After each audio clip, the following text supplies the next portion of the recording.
How are you guys? I thought I'd show you this beautiful toilet room.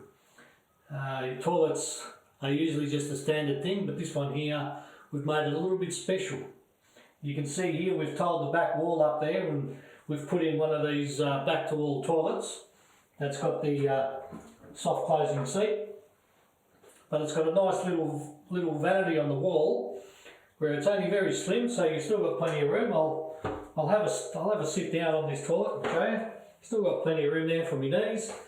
But you know, if you run out of paper over here, you know, you've got open the door, you've got plenty of paper in there.